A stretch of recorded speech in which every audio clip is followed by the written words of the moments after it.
August 15th, 1945.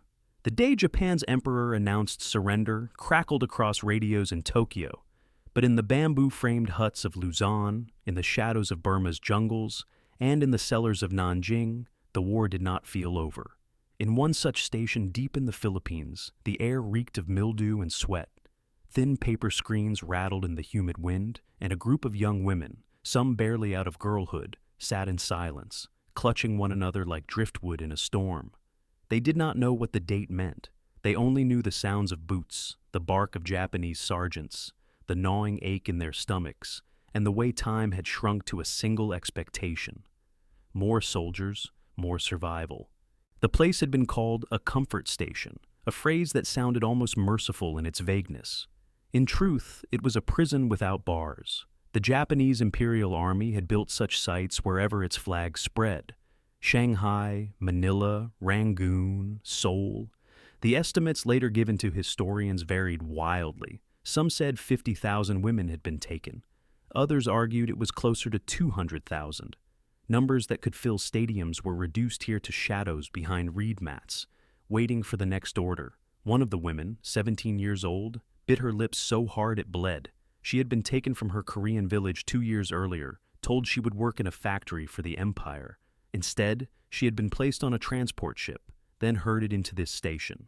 Her name, like so many others, had been stripped away and replaced with a number on a ledger. She would later say that her greatest fear was not dying, but forgetting the sound of her mother's voice. Tonight, she whispered fragments of lullabies in her own tongue, barely audible above the drone of cicadas. Nearby sat a Filipino woman, older, perhaps 23, though malnutrition carved years into her skin. She had been captured after the Japanese swept through her village in 1942. She remembered hiding in the tall grass with her younger brother until the bayonet tips flashed above them. He had been killed on the spot. She had been taken.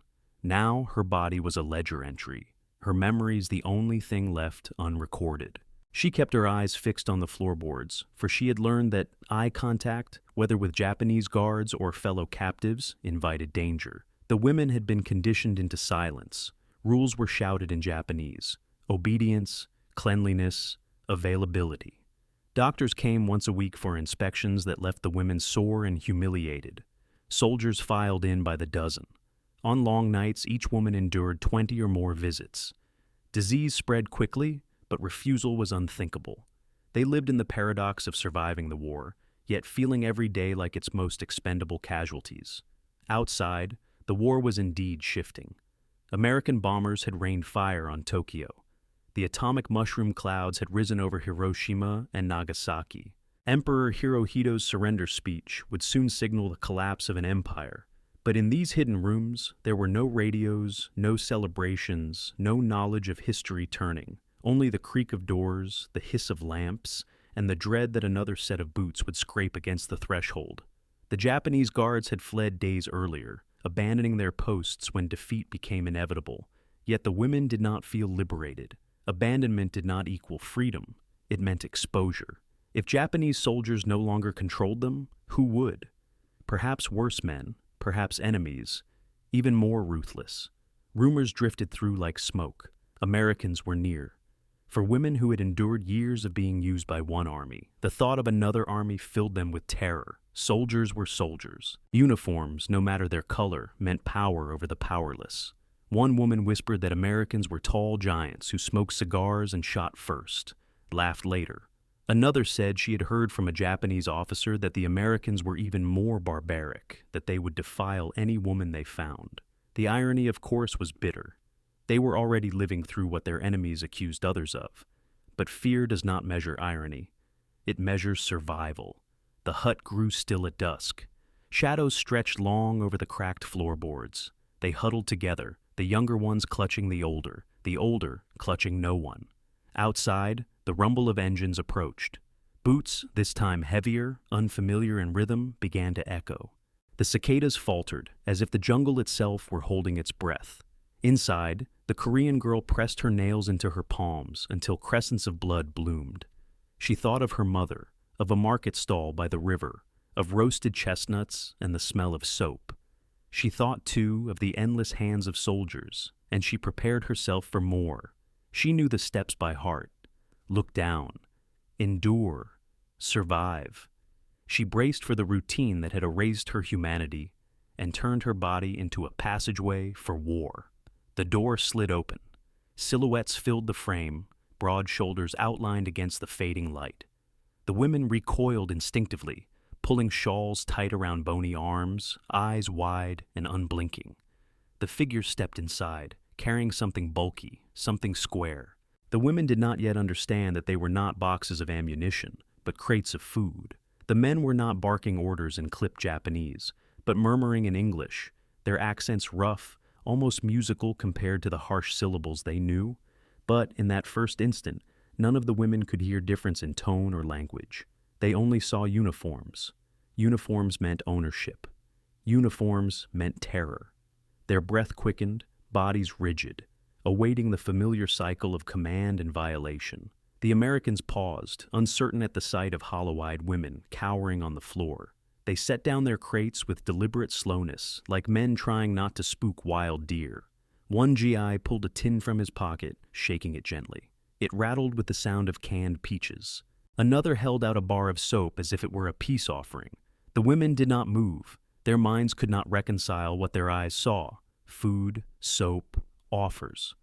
These were the tricks soldiers used before cruelty. And yet, the Americans kept their distance, speaking words the women did not understand, but whose cadence carried no menace. For now, it was only confusion. The women sat frozen, blood pounding in their ears, as the strange men with tired eyes and sunburned skin did not lunge, did not shout, did not reach. Something was wrong. Something was different. And in that suspended silence, one truth became clear. The war had ended. But what was about to begin would be even more shocking. The Americans stood awkwardly at the threshold, their rifles slung at their sides, boots still caked with jungle mud, their eyes adjusted to the dim interior. And for a moment, neither side moved. The women huddled together like sparrows under a predator's shadow, their gazes fixed on the floor, breaths shallow. The soldiers could not have known the layers of fear they were stepping into. The women could not have guessed that these men, exhausted and half-starved themselves, had come bearing something closer to mercy than conquest. I bent down and pried open a crate. The crack of splintering wood made the women flinch, but inside there was no ammunition. Instead, tins gleamed under the lantern light. He held one up, turning it slowly so the women could see the label. Bright peaches sealed in syrup. The sweet smell had not yet escaped, but for women who had survived on watery rice and scraps, the sight alone seemed impossible. Another soldier rummaged in his pack and produced cigarettes, offering them like tokens of goodwill. He did not know that many of the women had never smoked, that the gesture reminded them of Japanese officers who had forced such things between their lips. The silence thickened until one man, tall and red-haired, attempted to mime eating. He tapped the tin with his knife, made a spooning motion toward his mouth, and grinned with the nervous smile of someone who knows he looks foolish. For the first time in months, maybe years, a flicker of something, not fear but confusion, passed across a woman's face. She almost laughed but the habit of silence clenched her throat shut. In that strange standoff, the Americans seemed more bewildered than threatening. Their eyes softened as they took in the sight. Hollow cheeks, arms covered in bruises, hair cut unevenly by months of rough handling. They whispered among themselves in a tone the women did not understand, but could sense was gentler than the bark of orders. One soldier muttered, "My God, they're just girls." Another shook his head, muttering curses under his breath at what he was seeing. Finally, the youngest of the women, perhaps 15, reached forward with trembling hands. She expected the blow to come, the barked insult, the punishment for presuming. Instead, the soldier placed the tin gently into her palms. She drew back instantly, clutching it to her chest as if it were contraband, her eyes darting from the can to the man's face. He did not move closer. He simply nodded once firmly, then stepped back. The moment rippled through the group. Others glanced at each other, hesitant. Then the older Filipino woman stretched out her arm, fingers thin and shaking, toward the soap one soldier still held. He placed it in her hand without a word. She pressed it to her face, inhaling the clean scent, and tears slid down her cheeks. Soap, a thing so ordinary it rarely merited notice, had become more precious than gold. The Americans set down more supplies: bandages, quinine tablets, powdered milk. The women stared, disbelief etched into their faces. None of this fit the script they had been forced to memorize. Soldiers did not give, soldiers only took. Yet here were men who offered, then stepped back, as though aware of the invisible boundaries carved by trauma. Outside, the sounds of other squads echoed through the village. Engines rumbled, shouts carried, but inside this hut, the air held still, suspended in fragile equilibrium.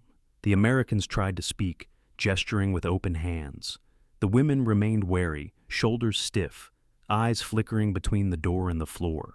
The instincts of survival told them this kindness might be a trap, that the cruelty would come later when their guard lowered. But then, something almost absurd happened. The red-haired GI pulled from his pack not more food, but a small harmonica. He pressed it to his lips and began to play. A clumsy tune, notes bending, not quite in rhythm. The sound startled everyone, even his comrades. Yet, in that strange moment, the hut filled with something neither side expected: music. It was cracked and imperfect, but it was not shouted commands. It was not boots pounding or fists slamming. It was astonishingly playful. The women's eyes widened. One covered her mouth as if afraid laughter might escape. Another tilted her head, tears mixing with a small, incredulous smile. The Americans chuckled at their friends' fumbling. The laughter, not sharp but warm, and the tension loosened just slightly. For the women, it was perhaps the first moment in years when the presence of soldiers did not mean terror. Still, the fear did not dissolve overnight. When the GIs tried to coax them outside, some refused, convinced danger waited beyond. Even when medics arrived with stretchers to take the sick, women clung to one another, begging not to be separated. The Americans, bewildered by this intensity of fear, began to realize the depth of the wounds left behind. A doctor later recorded that the women showed signs of psychic shock, a phrase inadequate to describe the years of systematic violation that had shaped their instincts. Yet slowly, day by day, gestures built trust. A soldier kneeling to lace a woman's torn sandal instead of demanding her body. Another sitting nearby, carving a piece of wood into the shape of a bird, then leaving it at her feet without asking for anything in return. These acts, small and almost awkward, became a language of their own. They told the women, not this time, not us, not ever. The contrast could not have been sharper. Under Japanese officers, medical checks were weekly humiliations. Under the Americans, real doctors treated their infections, wrapped their wounds, and looked them in the eye. For women accustomed to being handled like livestock, that simple act, eye contact without possession, was more bewildering than any weapon, and yet doubt lingered at night.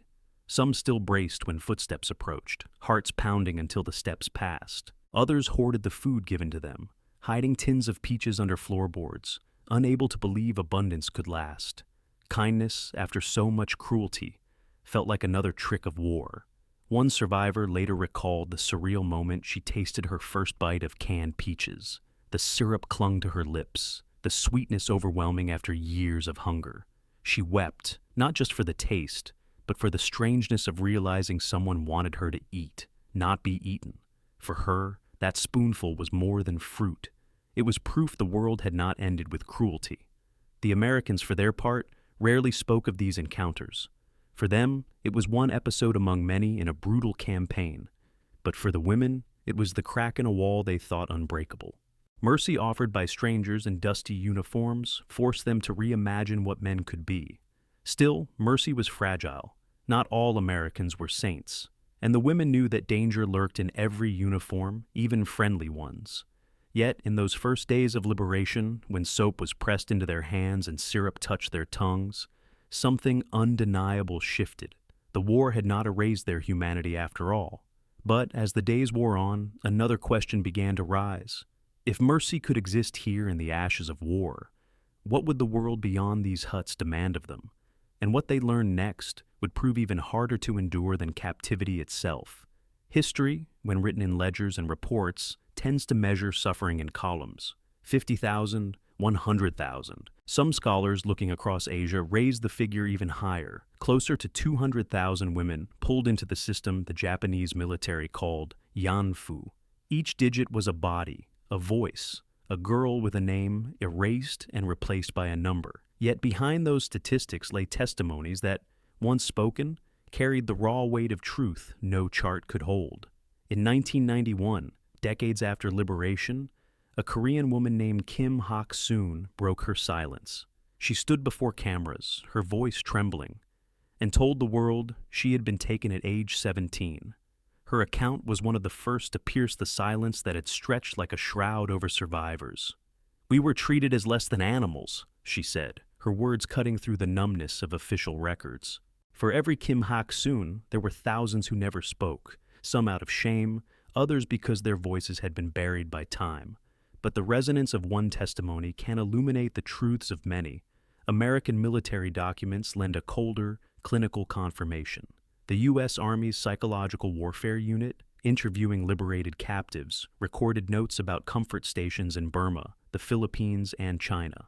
Reports listed venereal disease rates, pregnancies terminated under force, and the staggering daily demands placed on each woman, 15 to 30 soldiers per day, sometimes more. Doctors calculated infection percentages like accountants tallying interest. The language was technical, but the reality behind it could not be sterilized. Numbers in this context became another language of pain. In a hut in Manila, a Filipino woman later told investigators she had been forced to serve as soldiers until her body gave out, collapsing unconscious only to be beaten awake. She remembered the boots more than the faces. "They never looked at us," she said. "We were like walls, like objects." Decades later, she still remembered the sound of coins clinking into a box outside her door. Payment made not to her, but to the system that owned her. The detail chilled even hardened historians. Money changed hands, but none of it touched the palms that bled. The statistics paint cruelty on a massive scale. A 1944 Allied report estimated that 80 to 90% of comfort women were Korean. Others were Chinese, Taiwanese, Filipino, Dutch, Indonesian. Nationality did not spare them. Youth was no protection either. Survivors recalled being as young as 13 when first taken. These numbers do not soften with repetition. They grow heavier because each figure demands recognition as a singular human life interrupted.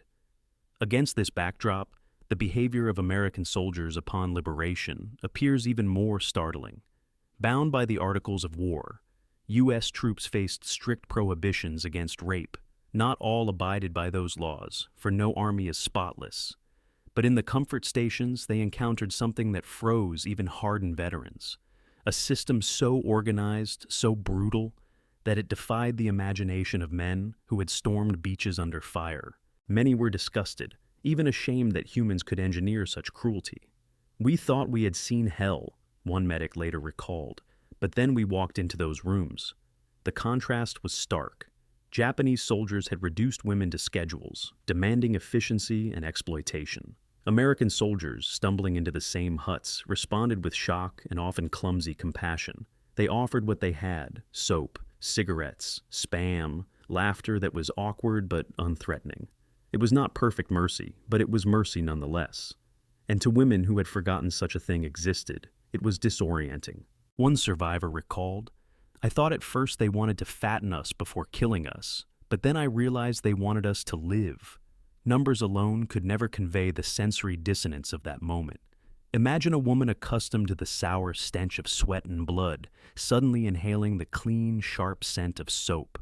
A girl who had known only fists pressing against her skin, feeling instead the cold curve of a spoon delivering peaches drenched in syrup. The taste was so sweet it burned, a reminder that the human body was still capable of pleasure unchained from violence. That is the paradox of war, where brutality reaches its worst. Even the smallest kindness becomes almost unbearable.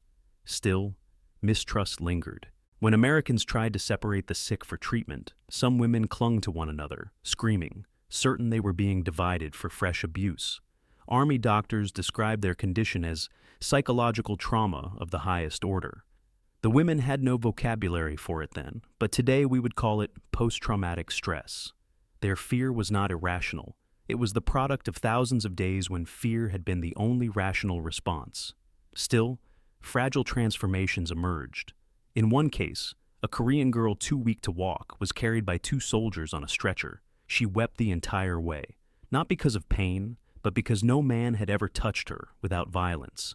The gesture of being lifted instead of shoved was so alien it felt like a miracle. Another woman, holding a bandage in her hands, stared at it as if it were a jewel. She later said it was the first time cloth had touched her skin without tearing it. American medics recorded the medical toll in blunt figures: malnutrition in 70% of rescued women, venereal infections in more than half, scarring in nearly all. These numbers shocked commanders who had measured the war in bombs dropped and ships sunk. Here, the casualties were not soldiers, but civilians forced into silence. The contrast was not lost on observers. A Japanese officer once rationalized the system by saying it maintained discipline among the troops. To the Allied forces, that very same system exposed the stark lack of any form of discipline. It was a moral breakdown, masquerading as an ordered process. A peculiar irony permeated the accounts shared. One American GI humorously remarked that the women seemed to fare better, nutritionally speaking, once liberated than the soldiers themselves did. While his observation was perhaps crudely put, it highlighted a strange reality. Tins of peaches, powdered milk, and hard biscuits, issued by the Army, transformed into potent symbols of freedom. The saccharine taste of sugar stood in sharp contrast to the lingering bitterness of recollection. For a great number of survivors, these flavors remained imprinted far longer than the faces of the men who had brought them. Nevertheless, behind every statistical figure and personal narrative lies an unanswerable query. How does one quantify the restoration of human dignity, especially when it is only partially regained? If the tears shed by one survivor upon catching the scent of soap could be captured as data, in which category would it be placed? If another's first genuine laugh in years could be charted, on what kind of scale could it be represented? History meticulously records casualties, but it struggles to quantify the essence of humanity.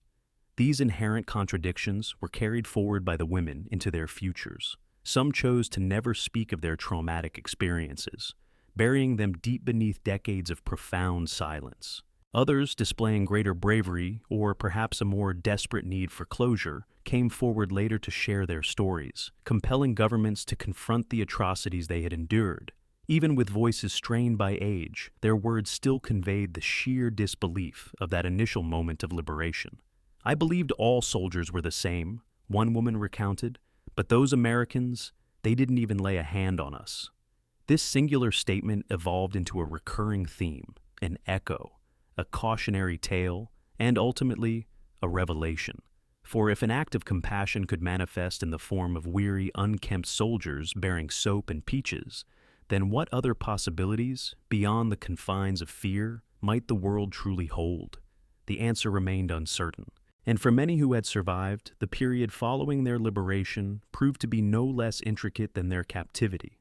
The war had concluded, but liberation did not automatically usher in an era of peace. When the American forces eventually departed and the dust of their occupation began to settle, the women who had been liberated from the so-called comfort stations were confronted by a silence as suffocating as their prior confinement. For many, the profound shock of not being subjected to any physical mistreatment by the American soldiers was merely the prelude to a more protracted and complex period of adjustment. Mercy had indeed arrived, albeit in unexpected uniforms. Yet, the broader society was not prepared to recognize them as survivors. Instead, they were frequently ostracized, viewed as shameful reminders of what had transpired. Some attempted to return to their home villages, only to find their pathways blocked.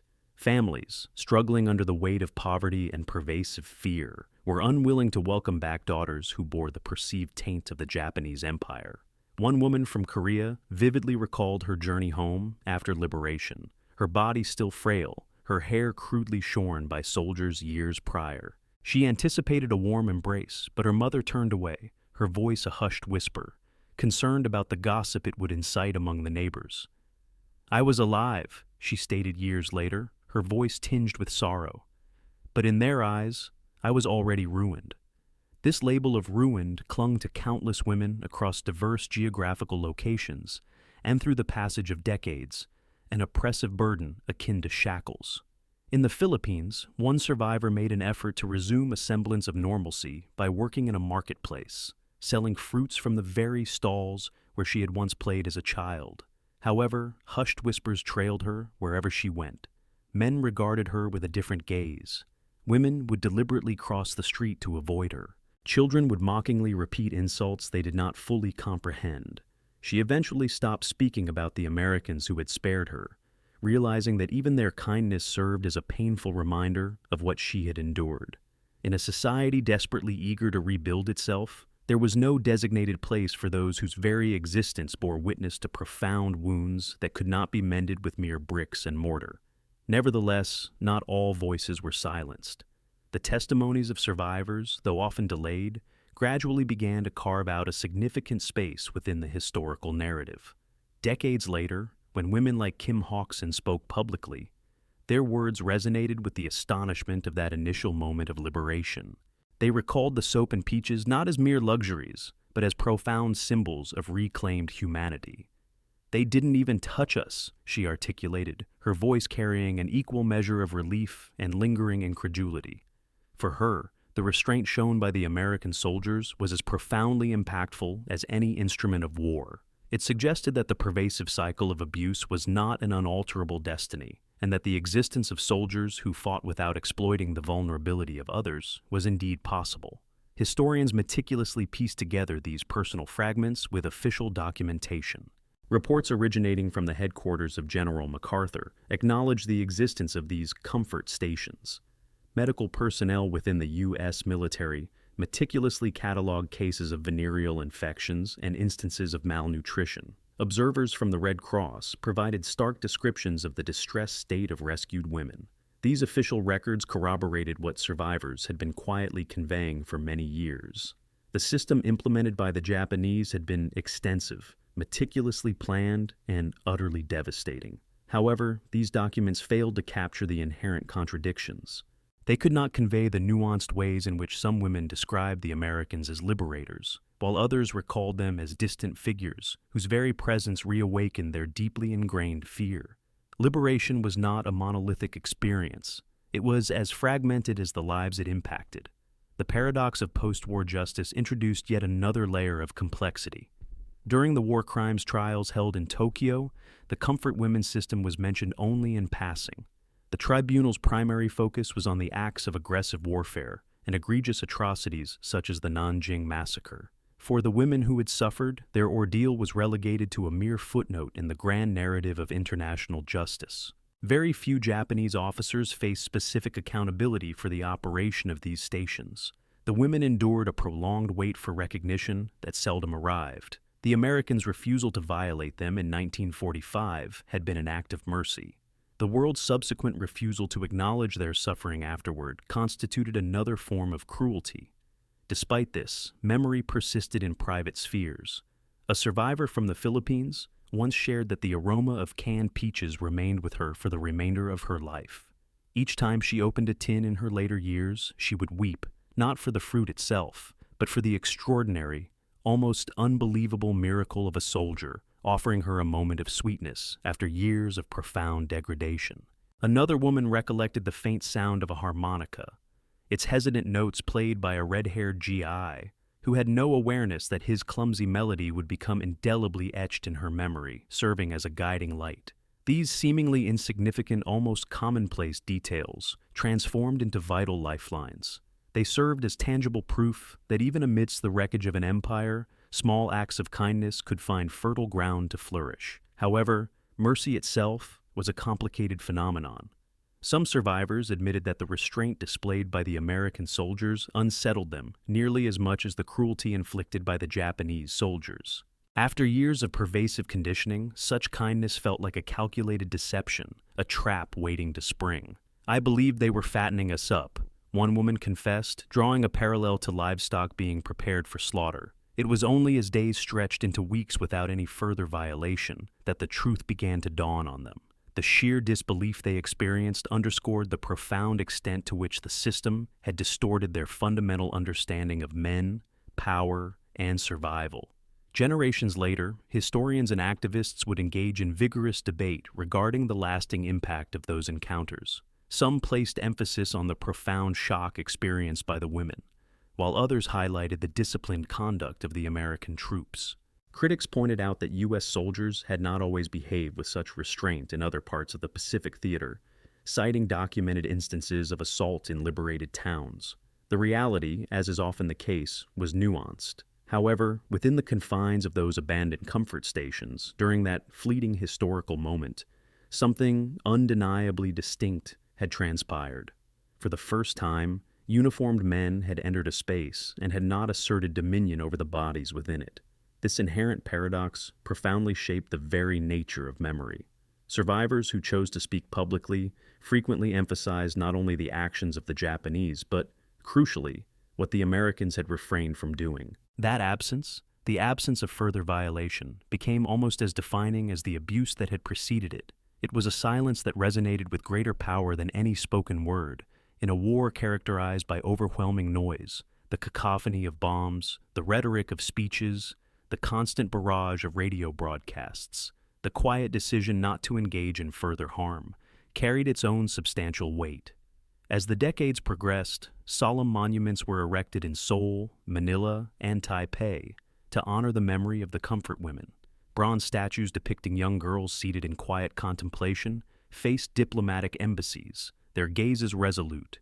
Tourists passed by, some with indifference, others visibly moved. Yet, few grasped that behind these silent sentinels lay a narrative of bewildered gratitude toward a contingent of foreign soldiers who had once entered darkened huts and, against all prevailing expectations, offered sustenance and solace instead of continued torment. This particular facet of their story remained largely unspoken, overshadowed by the sheer enormity of the original crime. Even now, the echoes of this complex history remain unresolved. Survivors continue to press for acknowledgement, formal apologies, and reparations. Governments engage in a war of words, oscillating between denial and defense. Yet the voices of these women, fragile with advancing age, still vividly recall that singular, astonishing moment. The profound surprise of encountering mercy where they had anticipated only further harm.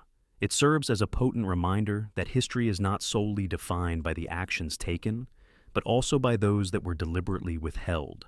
An act of restraint that, in its own right, became a form of deliverance.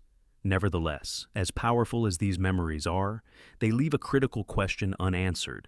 If the women were so profoundly taken aback by the Americans' decision not to inflict further harm, what would the world do with their stories in the aftermath? Would the mercy extended in that humble hut ripple outward to foster justice, or would it simply dissipate, leaving only a void of silence in its wake?